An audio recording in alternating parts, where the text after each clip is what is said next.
When did the West lose its common sense? Why do top academics still insist on calling Islam a religion of peace? Can we still rescue academia from the woke takeover? And perhaps the biggest question of them all, how has Professor Gad Saad dodged cancel culture after openly mocking wokeness and postmodernism? Hello, everyone. I'm Matan Hasidim, and welcome to the Spirit of the Times podcast. Today, I have the privilege of speaking with one of the most influential public intellectuals of our time, Professor Gad Saad, which today he is a visiting professor and global ambassador at Northwood University. Gad, welcome. מה שלומך? שלומי מצוין. Next time we're going to do maybe a podcast in Hebrew, but actually we're doing this podcast today uh, for your book, The Parasitic Mind, How Infections Ideas are killing the common sense. It's now available on Hebrew. זה בהוצאת שיבולת, פרזיטים, כיצד איבד המערב את ההיגיון הבריא. So I just tested your Hebrew. But yeah. So we have a lot to unpack today, really. I have a lot of questions for you.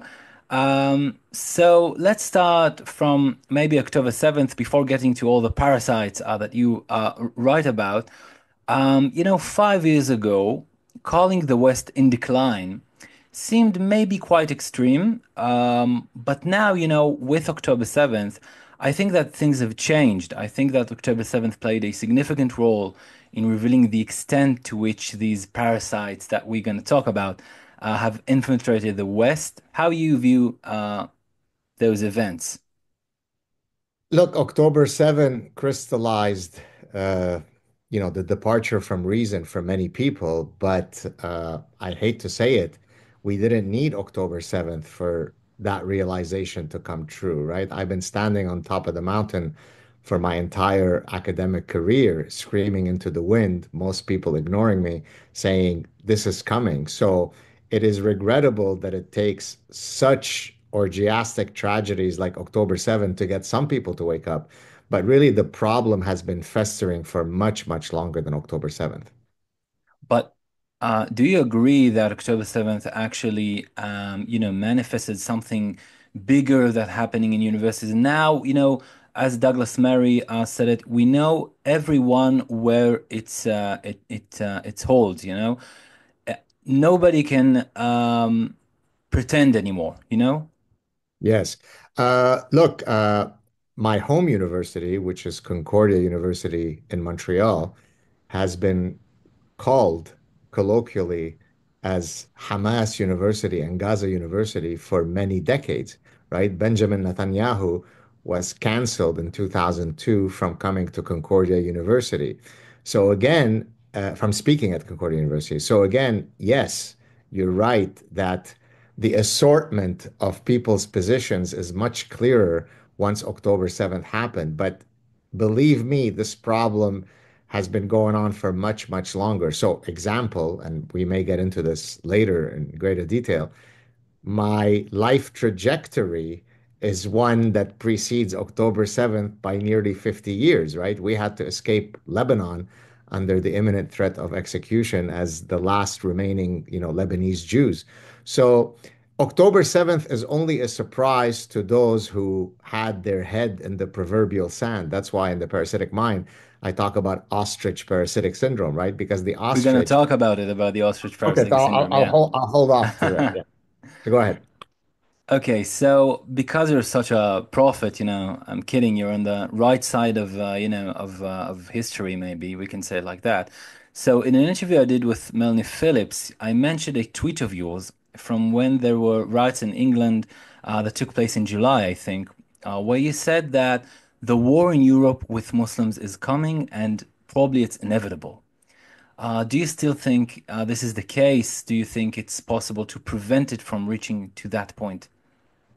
If we stay on the current track, it's a 100% guarantee.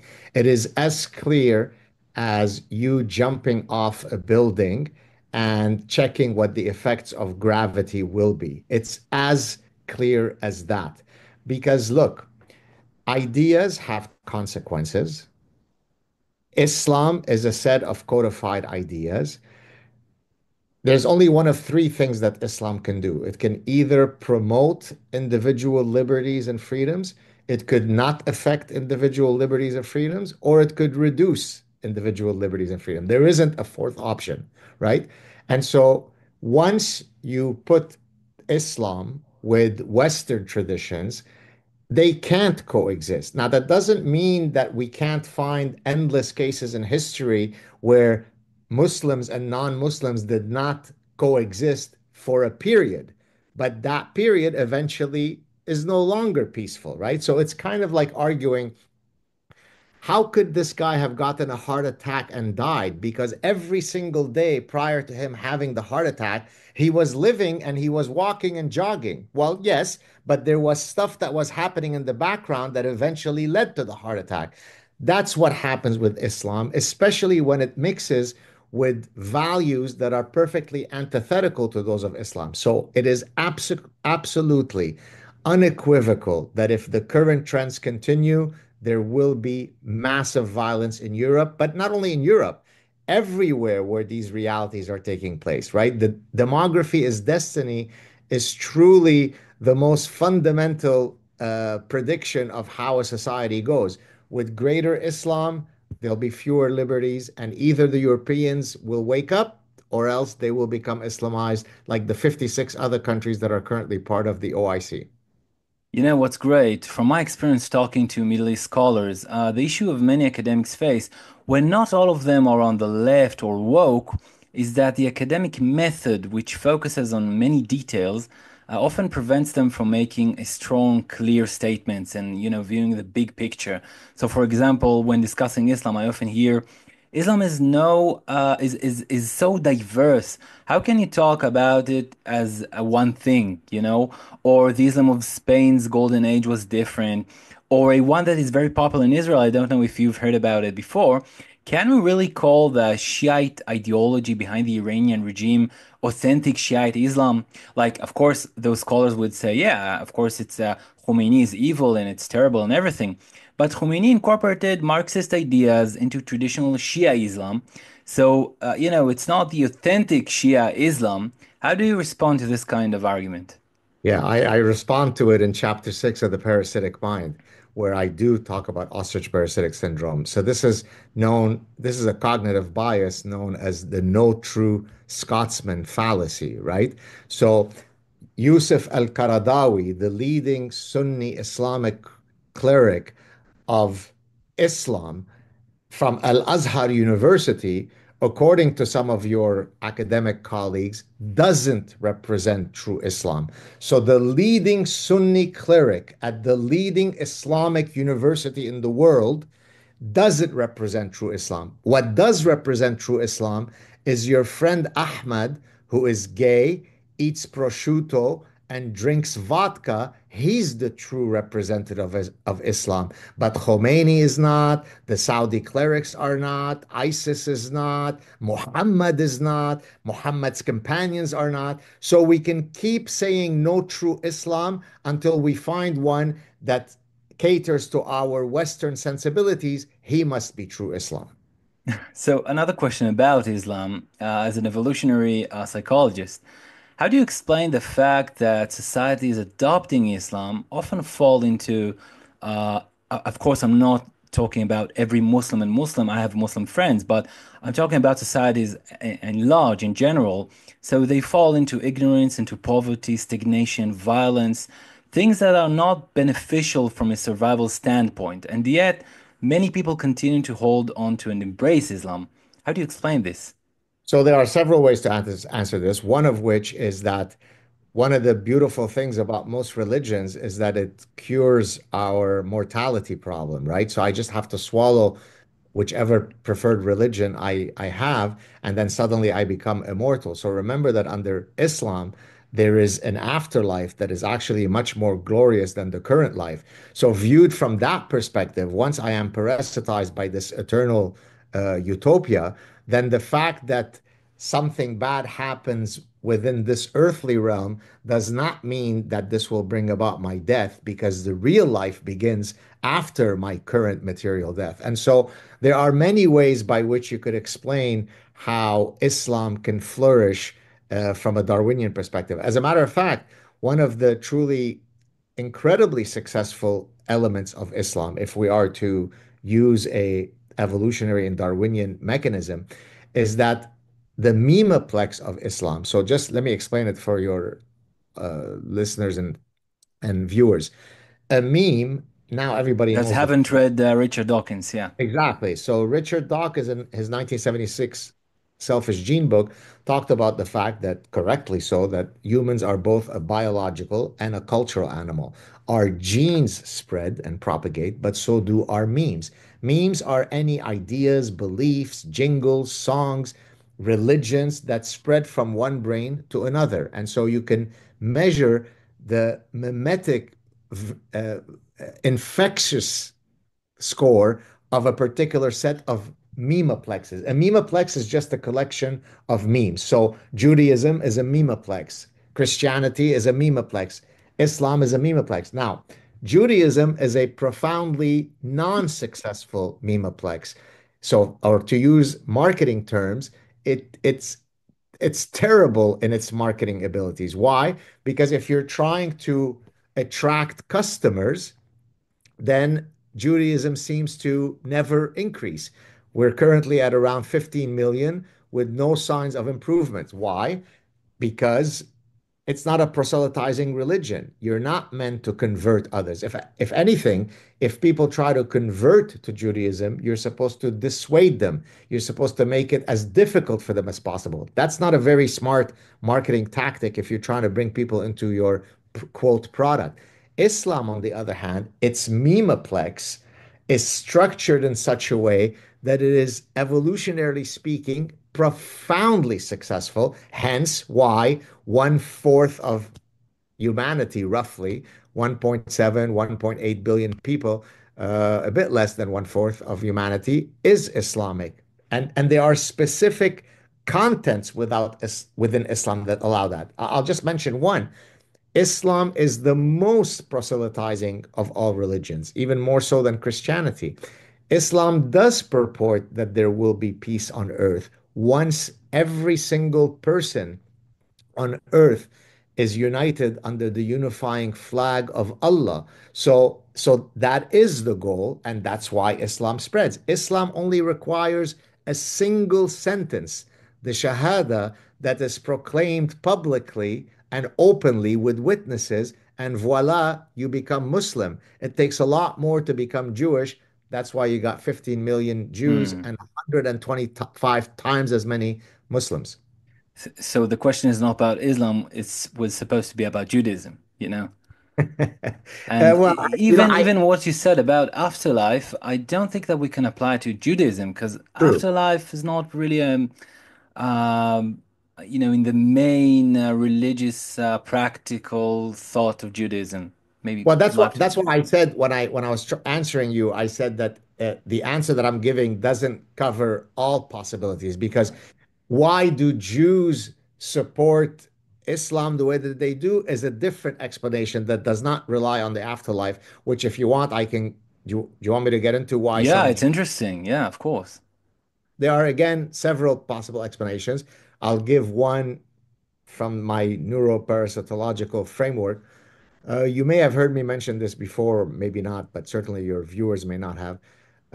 Neuroparasitology is the field that seeks to understand the interaction between parasites and hosts, which happen in countless ways in the animal kingdom.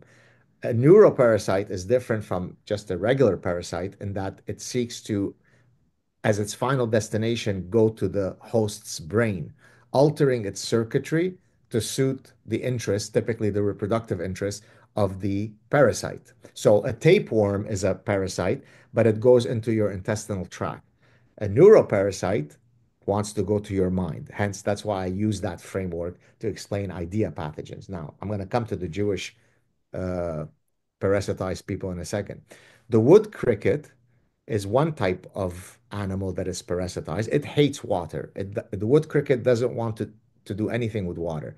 But when it is parasitized by a hairworm, the hairworm needs the wood cricket to jump into water in order to complete its reproductive cycle. So once the hapless zombified wood cricket is parasitized, it happily and merrily jumps into the water, commits suicide in the service of the parasite. So many parasitized Jews are just two-legged versions of wood crickets because they think they are, and again, there are several reasons for that. So, for example, if you are Jewish from a land where Islam ruled, hence you're a dhimmi. A dhimmi is a not even second class, third class, fourth class citizen under Islamic law, whereby you are tolerated until you're not tolerated. Well, if I'm a dhimmi, I develop the psychology of servitude, right? I want to demonstrate respect, great respect and reverence to my overlords because they know I know that at any minute, if any one of them notices that my daughter is really pretty, then I'm in trouble, right? And therefore, there is an appeasement strategy of wood cricket Jews under Islamic lands that causes them to say, no, Islam is beautiful, it's gorgeous.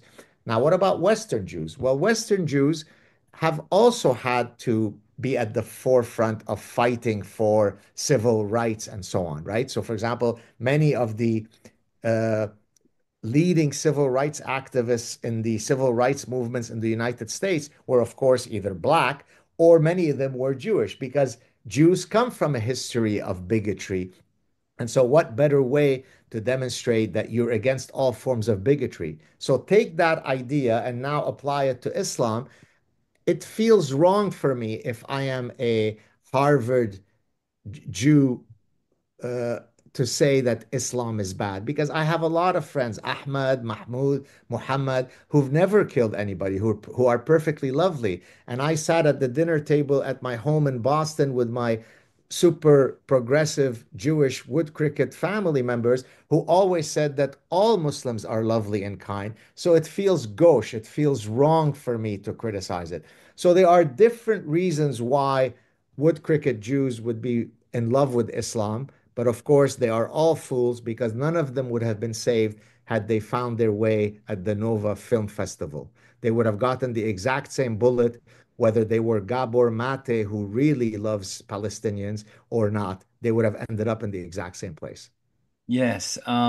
Would it be fair to say that today you are Jewish observant? Like you have a strong Jewish identity. You don't eat pork, for example, but you're not religious by any means. So it depends how you define the term religious, right? If you mean am I wedded to my Jewish identity, then short of Maimonides, there's nobody more Jewish than me. If it means I better head home on Friday and light the candle at 4:21 because the Chabad rabbi said it's 4:21, but 4:22 is a really big problem to Adonai, then no, I'm not very religious. So remember that Judaism is a multifaceted construct.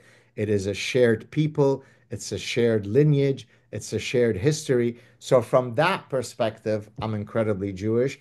From the everyday rituals, do I think it is a mortal sin to eat shrimp soup? No, I don't. Well, not everyday practice, but from the perspective, I think that a lot of observant Jews would say today, if I'm gonna ask them if you're, practice Judaism. So, it's like one person, he believes in God, he prays, maybe. Look, 2 weeks ago was my son's bar mitzvah. We had the bar mitzvah in a very serious way. He had to read from the Torah. I put on my tefillin. So, am I Rabbi Schneerson? No. Am I? Look, I lived my Judaism more than most Jews will ever live because I had to wear some really good running shoes and outrun those who were going to behead me, right? Mhm. That's it. Mic drop. I've done my part. And what I do every day for Judaism makes me a lot more Jewish than whether I eat shrimp or not. So Yeah, no, that's I ask just because when I hear your talks and I hear you about speaking about religion, so you speak a little bit like a new atheist, like it's like listening to Sam Harris a little bit. You can understand me? except that I'm not I don't like the term new atheist. It's a silly term, but I'm not hostile to religion and certainly not to Judaism as long as it doesn't infringe on scientific truths. In other words, uh, as an evolutionary psychologist, I actually have written about the evolutionary roots of belief and of religion. In other words, it makes a lot more evolutionary sense to be a believer than to be an atheist because to be a believer allows me to get through some very, very dark realities in my existence, right? If your 4-year-old son, God forbid, is stricken with leukemia, it's a lot more comforting to wed that reality to a religious narrative than it is to say, bad stuff happens. Sorry, Timmy. I guess you got leukemia. It's comforting, but it doesn't say that there is really a God that you pray and he can, hear you listening to your prayers, and you know what I Yes, mean? exactly. But well, Blaise Pascal said this, the philosopher, when he offered his explanation for why people should believe. I mean, he didn't use the term utilitarian and so on, but he basically created a game theoretic model. You can believe in God or not, and he could exist or not. So it's a two by two matrix.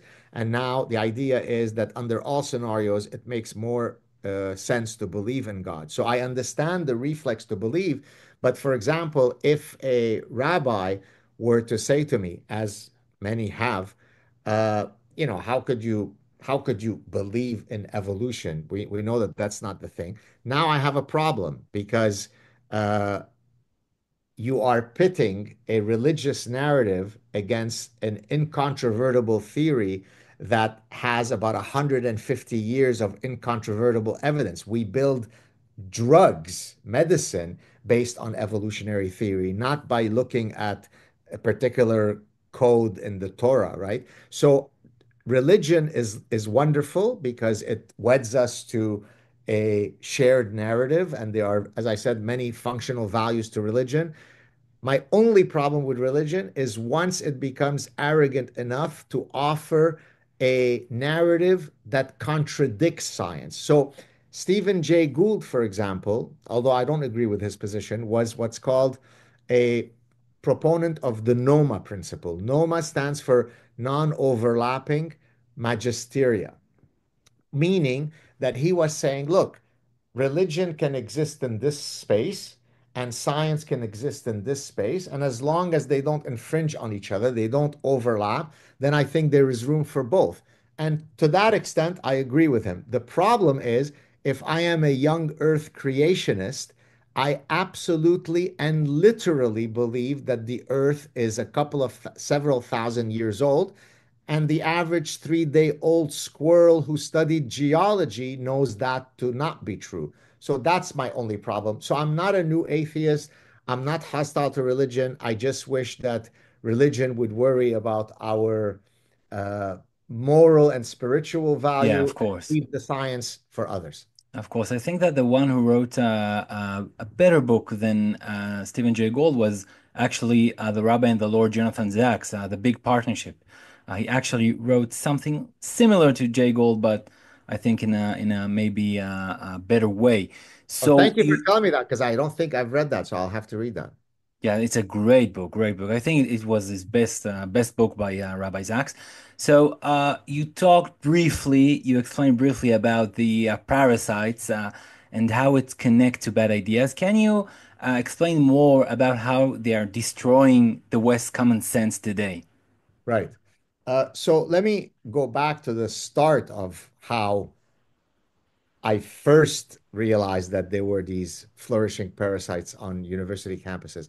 So my area of scientific research is largely at the intersection of evolutionary biology and evolutionary psychology and applying it to human behavior in general and economic behavior and consumer behavior in particular. So I study the biological fundamental underpinnings of why we do the things that we do.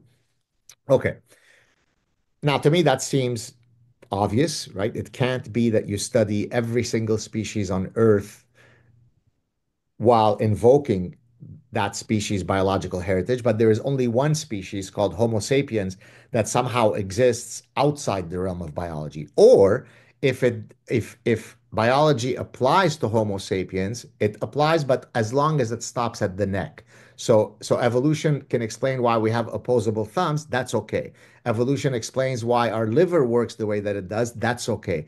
But surely, Professor Saad, you're not one of those Nazi professors who thinks that the human mind Jewish might Nazi.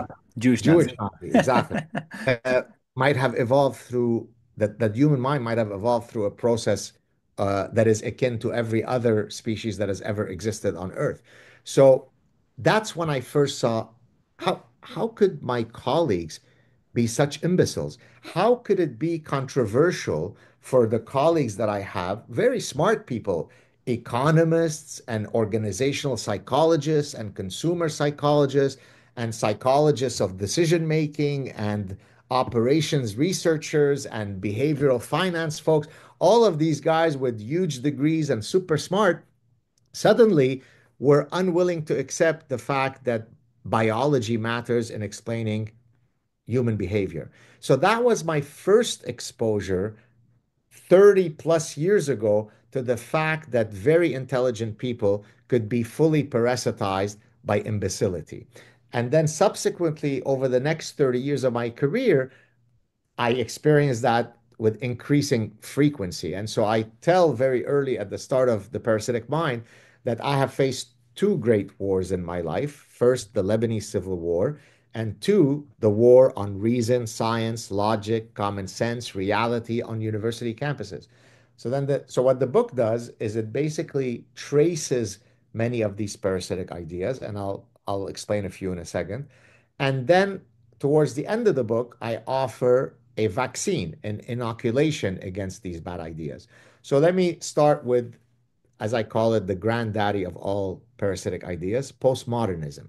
Postmodernism purports that there are no universal truths other than the one universal truth that there are no universal truths. So already it completely crumbles, but let's not let logic get in the way of our stupidity. And so postmodernism becomes a form of intellectual terrorism, as I call it, or nihilism, because up could be down, left is right, men are women, slavery is freedom, peace is war. There are no objective truths to speak of. So it is that framework that then allows a lot of the other nonsense to flourish. So transgender activism could not have flourished were it not that I am afforded that ability through postmodernism, because postmodernism says it is not true that there are only two sexes in a sexually reproducing species made up of the male and female phenotype. No, sex is on a spectrum,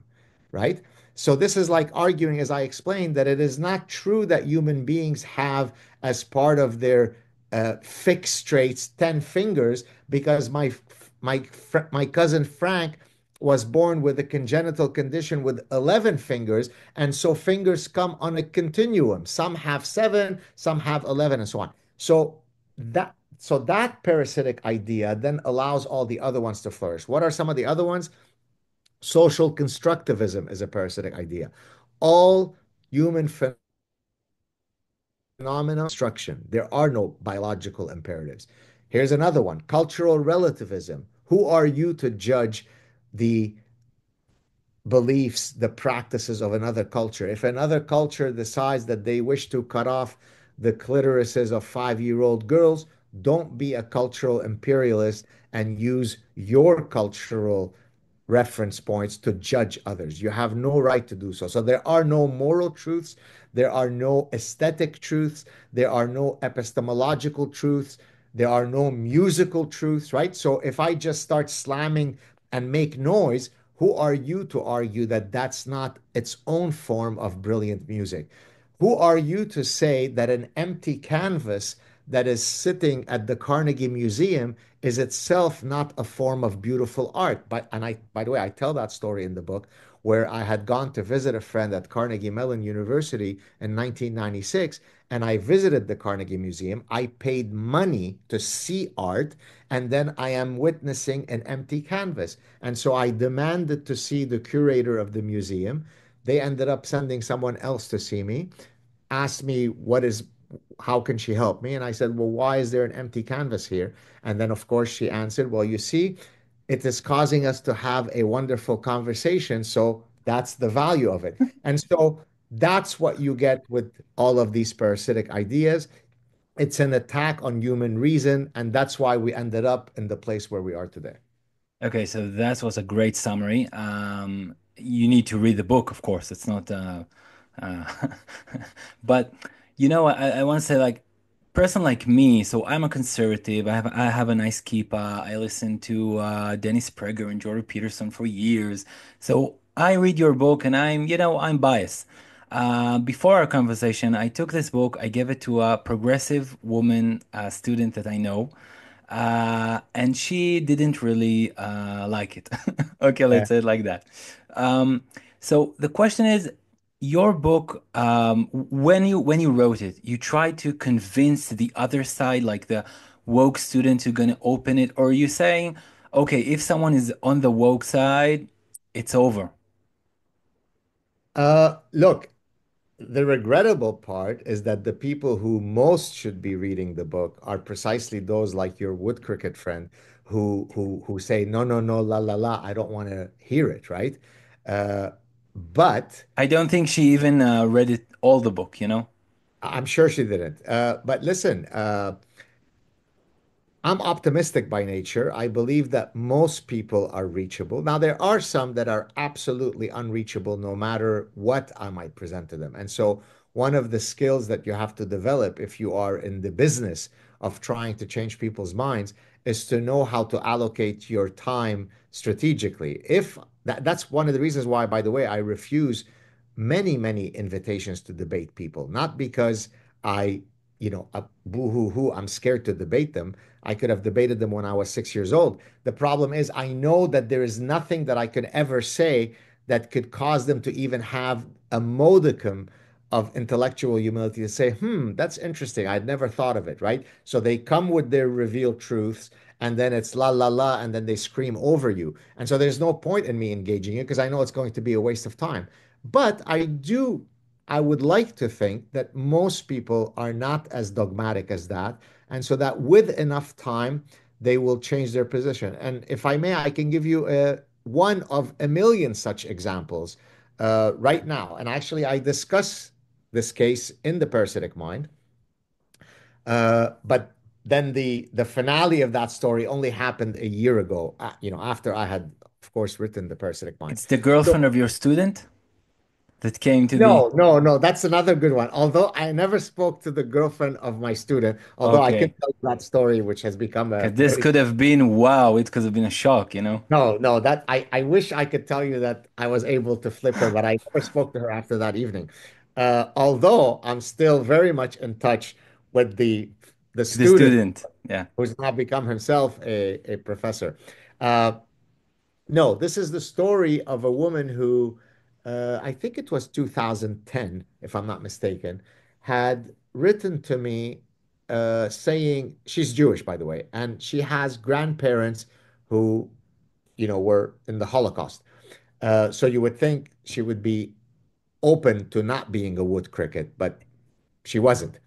Uh, so she reached out to me and said, I am friends with a Muslim PhD student who's studying Islamic theology and so on for a PhD. And she told me that no, no, no, Islam is absolutely in love with the Jews. Now, I know you're Arabic, you're from an Arabic country, you grew up in the Middle East, you speak Arabic, you know about Islam. So what's the real position? Does Islam love the Jews or not? And so do you remember the story, by the way, from the Yeah, of person? course, of course. So then I said, okay, let me, rather than start quoting her a million things, why don't I share with her a montage, which, by the way, I shared this montage very recently on my X feed, maybe 2, 3 months ago.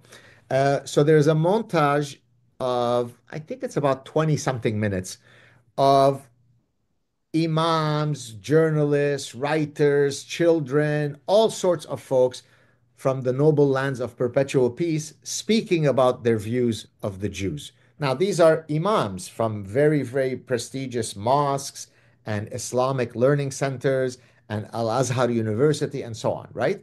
And their positions on the Jews were not very friendly, right? So that would be hopefully devastating information that might contradict what her friend said, which is no, no, no, Islam loves the Jews.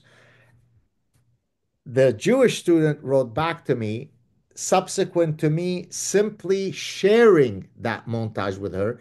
And she said, by the way, I still have those emails. I never get rid of those emails, so I can go back to it and marvel at her wood crookedness. Uh, and she said, "You are no different in your extremism than they are." So them explaining how, for example, so in Arabic there are these lamentation, Lesh ya Allah, Lesh ya Allah, why God, right? So there are these lamentations where the noble, peaceful Muslims are showing footage of the Jewish bones in the Holocaust being taken with the bulldozers into the mass graves. And the Imam is lamenting to Allah, why did you not give us this pleasure? Why is it that you made the Nazis have this pleasure and not us, your people, right? So it's a level of evil that's difficult to comprehend for the typical human mind. She didn't think that that was evil. She thought that me sharing that clip made me no different in my extremism. I'm also full of hate by sharing those clips. Well, the point of the story is that about a year ago, that person wrote me an email. And if I can paraphrase what she said, this is her speaking. I was an utter moron and I should have listened to you more carefully. Uh, those aren't Wow. those are not the Wow. words that she used, but Yeah. it's roughly that. So even for someone who was as lost as her, I was able to get through to her. And I've had millions of those stories. So, notwithstanding your friend who wasn't willing to read the book properly, I think that if you approach people with the right persuasion strategies, most are willing to listen to you. So, as you said a couple of times in our short conversation, you grew up in Lebanon, and believe it or not, Israelis from my generation don't know a Jew could actually grow up in Lebanon. Can you share a little bit what it was like growing up as a Jew there? Right. So we meaning my immediate family, my nuclear family. It's my father, my mother, and we are four brothers and sisters. I have two brothers and a sister and myself. So we were part of the last remaining group of Jews in Lebanon. Most Jews who had been in Lebanon in the 20th century had already left by the time of the start of the Lebanese Civil War in 75. So my extended family, meaning my aunts, my uncles, my cousins, my grandparents, had all left Israel, Lebanon way before. Most went to Israel, but some went to France, some came to Canada, and so on. So It's because very they had rare actually to find in Israel Jews from Lebanon. it is rare because there aren't too many, but at the maximum point of uh, Jewish life in Lebanon, you had several thousands. As a matter of fact, the the parliament in Lebanon, it's called a confessional parliament, meaning that you assign seats in parliament as a function of the number of people you have of that faith. Uh, the parliament had one seat for Jews For Jews. Mm, in Lebanon. And yeah. so there has, of course, been Jewish presence in all that region since forever. So we were now my some of my most immediate ancestors are Syrian Jews who left Syria to Lebanon because of some of the difficulties they faced. But my own family had decided to stay in Lebanon, even though my siblings had left Lebanon. So my siblings are much older than me. The youngest one after me is 10 years older, 12 years older, and 14 years older. And they had moved to, my brother had moved to France. One of my brothers, my youngest brother, who's 10 years, the next youngest, who's 10 years older than me, was judo champion of Lebanon for many years in a row. And he had been approached, this is before the Civil War. This is when Lebanon was super peaceful and progressive and tolerant. Uh, Beirut was called, I think, Paris of the Middle East, right? right, right. But you should put kind of quotes around that because tolerant in the Middle East has a different meaning than tolerant in the rest of the world, or certainly in the West. So, and now I'm going to give you an example of what tolerance looks like in Lebanon. So, my brother was approached by some men who explained to him that it was time for him to retire because it's a bit shameful for a Jew to be winning these kinds of tournaments all the time. And so, because he wasn't willing to retire, he ended up moving to France, and he did so before the start of the Civil War. My oldest brother decided to leave Lebanon in 1974, so 1 year before the Civil War, because it was also becoming very dangerous for him and his wife. He had married a Palestinian woman, which didn't go too well either with his family or with my family, Palestinian Oh, Christian woman. And he had some difficulties with the PLO and so on. And so he also left. And my sister had also moved to Montreal prior to the Civil War. But I was very young. When the Civil War started, I was 10. My parents were there. And so we were going about our business until it was impossible to be in Lebanon. Now, how is it growing up in Lebanon? As I explained in The Parasitic Mind, although I only shared a few right. poignant stories, you always knew that trouble could be around the corner. So the first story that I tell about sort of facing Jew hatred in Beirut as a young boy was when Gamal Abdel Nasser, and the president of Egypt, passed away in 1970. I was not quite 6 years old then. And then, as I mentioned earlier, there are always these lamentations and screaming in the streets in the Middle East. So people were protesting on the street because he had just died. And the most frequent message being screamed was death to Jews, death to Jews. And I was a bit confused because I didn't understand why they were screaming death to Jews because an Egyptian president had died. So that was my first exposure to what it was like growing up in a Islamic or Arabic country. At the time, Lebanon was not quite Islamic yet. It was actually majority Mm, Christian.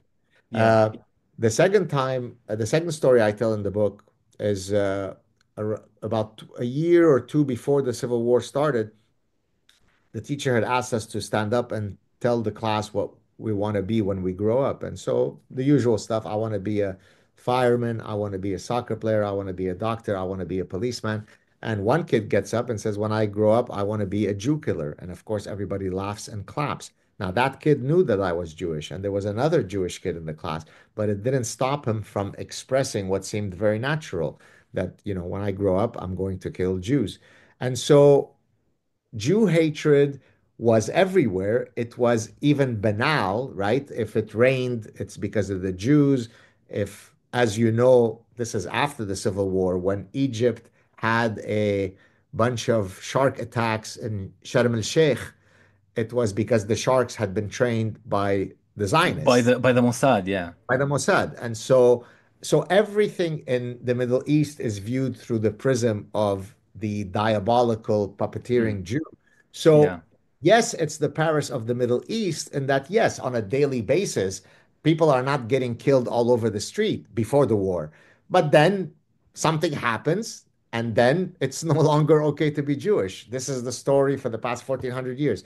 So that's my story growing up in Lebanon. When you see today what's happening in Lebanon, how it makes you feel. Well, I mean, there are several ways to answer this. One thing is it makes me feel so regretful that I've never been able to share that heritage with my children, right? I greatly regret that I can't go back to Lebanon and see the school where, it's as if this is something that happened to someone else. It's in the back of my mind from 50 years ago, but I would like to go back to where I used to go and buy the cake, where I used to go play soccer. I want to show that to my children. I can't. And regrettably, I don't think it'll ever happen in my lifetime because I truly think that Lebanon is a failed state. It's not only failed because of its religious, you know, problem, identity politics, but also the corruption is unbelievable, right? People's entire savings disappear, and you can no longer go to the bank. You've spent your life, saving all your money, and you no longer have access to it. So I it hurts my heart because I always think that if the Middle East were to free itself of all of that craziness, it is so filled with history. By definition, it really is the cradle of civilization. It is filled with such beautiful cultural values, hospitality, warmth, uh, And it's a beautiful country, you know? beautiful country, the Yeah. topography, the beach, the skiing in the mountains, that I would love to be able to share this with my family, but I don't think it will happen. As we say in the Middle East, inshallah. Inshallah. Um, what's very interesting, I've spoken to some conservative intellectuals, like people like Neil Ferguson and Ayaan Yes. Hirsi Ali, who started a new institution, academic institutions, because the old ones, they think, are too corrupt. In general, the vibe I get from you seems more optimistic when I hear lectures of you. Do you stay where you are today in Montreal because you think there's still something to fix there? And what do you views about how to save the Western academia, let's say? Yeah, so I don't think that the university in general is irrevocably, on its deathbed, Hmm. because most students and most professors still want to go about their business doing good work, enriching their minds. But it doesn't take too many intellectual terrorists to poison the well for the rest of us, right? And the analogy that I draw here is how many bad folks did it take to change the New York City skyline forever? Was it 190 million terrorists? Was it 1.9 billion terrorists? Was it 190,000 terrorists? No, it was 19 terrorists. It only took 19 people to alter the landscape. So you don't need millions of, you know, activists to make the place unbearable. But that doesn't mean that we need to throw out the baby with the bathwater. Yes, I think the reflex to create new institutions, and by the way, they'll be happy that I'm promoting them now. I was recently at the University of Austin, which is one of the new universities that is being put together. I've seen Neil the lecture, yeah. Yes, Neil Ferguson is both he and Ayan are good friends of mine. Neil is sits on the board of trustees. I was incredibly impressed with the place. I thought the students were incredibly, you probably listened to the questions. Yeah. They they were mature, they were poised, they were well informed. So I think it's a two-pronged approach. I think we can create new institutions from the ground up that have the correct values, but we can also hopefully vaccinate the current universities against the nonsense and reclaim reason. So I think both are possible. I don't think that universities are on their deathbed. I think we can turn it around. Um, I want to ask about another book you wrote about happiness. Yes, sir. From what I've read, researchers distinguish between emotional happiness and happiness through meaning. What do you think are the key factors in achieving happiness in life, and how important is finding meaning in life for being happy? Yes, great question. If you would have asked me immediately after I finished Parasitic Mind what my next book would be, I would be lying to you if I told you that I was going to write a happiness book. That one sort of came up organically, in part, As a in large. reaction, maybe. Well, first, yes, the previous book was what happens to minds when they are negatively affected. So it's nice to write a positive book. But it really came from hearing so many people write to me saying, how is it that you can maintain your humor and you're always smiling and you're playful with all of the difficult stuff that you've gone through in your life and all the difficult topics that you deal with. What's your secret, Professor? And so I thought, okay, you know what? Why don't I write a book that explains those secrets? Hence, Eight Secrets for Leading the Good Life. But I was a bit hesitant at first because if you do a cursory overview of probably the topic that has been most written about by ancient philosophers till today, certainly the ancient Greeks, they've already written a lot of stuff about how to live the good life. And so my concern was, can I come up with a book that is truly unique? And I'd like to think I have because I'm taking my unique insights coupled with ancient wisdoms and contemporary science, putting them together to hopefully come up with something fresh and novel. What are some secrets? And regarding your question about meaning, so one of the things that I talk about in the book, early in the book, are the two decisions that you make that can either impart the most amount of happiness or regrettably the most amount of misery to your life, and that is choosing the right spouse and choosing the right profession. And the meaning part comes from the profession. So let me address that part. So I argue that all other things equal, to the extent that it's possible to do so, anything that allows you to instantiate your creative impulse will give you purpose and meaning, and hence will lead to, if you like, existential happiness. Because now, what does it mean to instantiate your creative impulse? A stand-up comic is being creative because he's creating a unique set of jokes that didn't exist until he created them, that hopefully are going to make members of the audience happy. A chef is creating something new.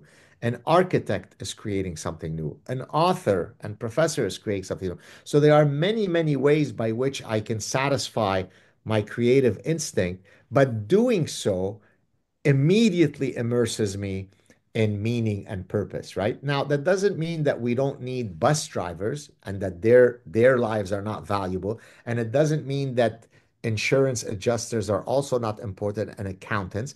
But very few people wake up in the morning and say, I am existentially happy and satisfied because I am a accountant and an insurance adjuster. That just becomes a job that I have to do to pursue other interests.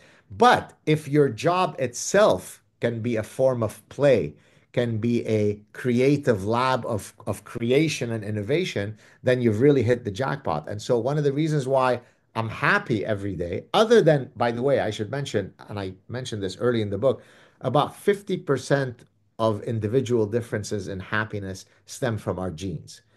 But that still leaves about It's 50% depressing a that's, bit. well, no, it depends if you look at it as half full or half empty. If 50% of our happiness is inscribed in our genes, that still leaves 50% 50% for us, within yeah. our, right? So I could be born with a sunny disposition and you're born with a sullen disposition. That puts me ahead in the game. But then I could make all the wrong decisions and adopt all the wrong mindsets, and you do the opposite, and suddenly you get to the top of Mount Happiness much quicker than I do. Mhm. So I don't think it's really depressing. I think it's actually a message of empowerment. And so I mentioned earlier, I mean, I can go through all of the prescriptions, but maybe I'll mention one or two. Live life as though it's a playground. It sounds like a cliche and banal, but it really isn't because I'm constantly in a playful mood. By the way, I get more people coming up to me in the street who recognize me, who refer to something humorous that I've done more than all of my fancy professorial stuff. Why? Because people bond with humor. That's why I explain always that dictators, they don't get rid of guys who are tall with big muscles first because those are easy to get rid of. They get rid of the ones who have sharp tongues, the ones who write with poisonous pens, the humorists, the satirists, because they're the ones who serve as an existential threat to my power. I need to, and hence that's why you say this, the pen is mightier than the sword. So using satire, using sarcasm, using humor, uh, by the way, I was recently, well, I'm often told by people, don't you think though that your humor takes away from sort of your professorial authority? Absolutely not. It's the Hmm. exact opposite. As a matter of fact, it's precisely because I am so self-confident about my personhood that I could wear the pink wig Yeah. and make fun of the idiots. If I were insecure, that's when I would have to put on the air of the fancy professor smoking a pipe and looking into the air and Yeah. looking down on people. But it's precisely because, notwithstanding all of my fancy degrees, I'm just a regular guy who's a professor of the people. That's why I resonate with people. So the people who tell me, why do you use humor? It diminishes you, are imbeciles. They're wood crickets. And if we started with the biggest question of them all, how has Professor Gad Saad dodged cancel culture after openly mocking wokeness and postmodernism? Maybe humor is one of the answers. I think That's so. exactly right. It so there are several ways to look at that. First of all, it's hard to dislike someone who has a warm disposition. Now, that doesn't mean that there aren't people who dislike me for all sorts of reasons. There are many, many haters, but I'm not sullen. I'm not cantankerous. I'm warm. Not recently, this was a few years ago. There was someone who was interviewing me on their show, and at the end of the show, I can't remember if it was offline or online. He looked at me, he goes, you know, Gad, I'm very upset at you. I said, why? He goes, because I had every intention of disliking you by the end of this conversation. And God damn it, I really like you. And so, and so Wait, I wait to the offline what you're gonna say to you. Okay. exactly. So I think using humor, not taking yourself seriously, people who truly read my message know that I'm filled with zero hate. I attack ideas. I harbor no hatred towards individuals. That's what, and plus I'm always armed with the right facts, right? You could never catch me in a moment where I said something where I half-assed it because I'm very well disciplined to never say something with authority unless I've got a tsunami of evidence backing me. Yes, Therefore, it's you chapter can 7 in exactly very Parasitic good. Mind. Yeah, I read Exactly. it. God, I read it really. One question that fascinates me, we've been talking about the meaning of the individual, and let's wrap it all up and talk about the decline of the West. So let's talk about the maybe problem of meaning in the West. So one question that fascinates me is whether the West will need to return to religion in order to survive. Take, for example, a person like Jonathan Rauch.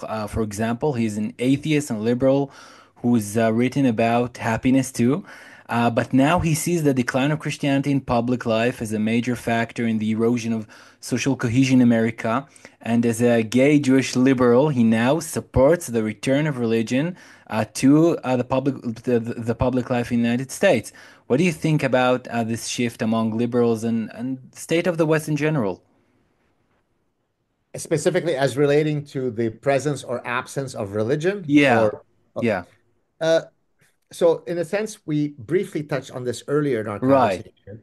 Uh, I don't like the idea of saying that the only way for people to find purpose, meaning, solace is only through religion. I fully understand, as I mentioned earlier, the reflex to do so, and more power to you, as long as in the pursuit of your religiosity, you never infringe 1 millimeter on the right of another. But now you're talking again about the individual, okay? In the individual level, I can understand, but when I'm talking about the clash of civilizations, let's say between the secular West to Islam, and I see the Islamic populations filled with very strong identity, very strong religion. I see the secular West with no such thing. And in the core of civilization, even the West, we need to find the religious core, Impulse. Yeah. yeah, impulse. So it's Uh, different from the I, individual level. Yeah, you mentioned earlier Ayan Hirsi Ali. She Right. would agree exactly with you, right? Because Yeah. she she left Islam, went to atheism, and then realized that pragmatically speaking, to call people to atheism becomes a lot more difficult when combating, a supremacist religion that wants to take over. And therefore, she kind of argued, I don't mean to put words in her mouth, but maybe an easier jump is to go to, let's say, Christianity, because you replace one belief system with another. So again, I understand. Exactly. Yeah. Yeah, so I understand that reflex, and I can understand it pragmatically. But again, being a purist, it disappoints me that that would be the only way to do so. Reason could also be what bonds us together. Science could also be. Uh, an earthly appartenance to Judaism could do that. So, as I said, I'm very, very Jewish without necessarily thinking that whether I wear a kippah or not is the means of expressing my Jewish. So, I fully understand that reflex and I get it. I'd like to think, though, that that's not the only way for us to combat ideologies that are contrary to our values. So, for example, communism was also once a very dangerous ideology. We didn't need necessarily Judeo-Christianity to combat it. Capitalism, in this case, was a system that proved to be superior in allowing the maximal flourishing of individuals. So, yes, I get the reflex that fighting one religion is probably easiest to do via another religion, but it's certainly not the only way.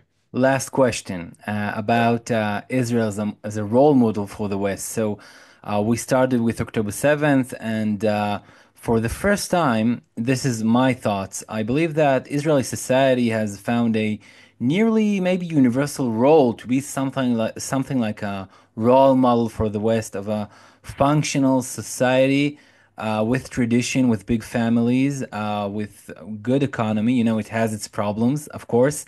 But unlike the West, it doesn't seem to have the same deep patterns of decline if talking about all of elites being woke, you know. Do you think I'm exaggerating, or can you see it in this lens? So I recently had several chats with the Israeli hosts, uh, Gadi Gadi, Taub, Ariel Whiteman, or exactly, Yosevich, Ariel, yeah.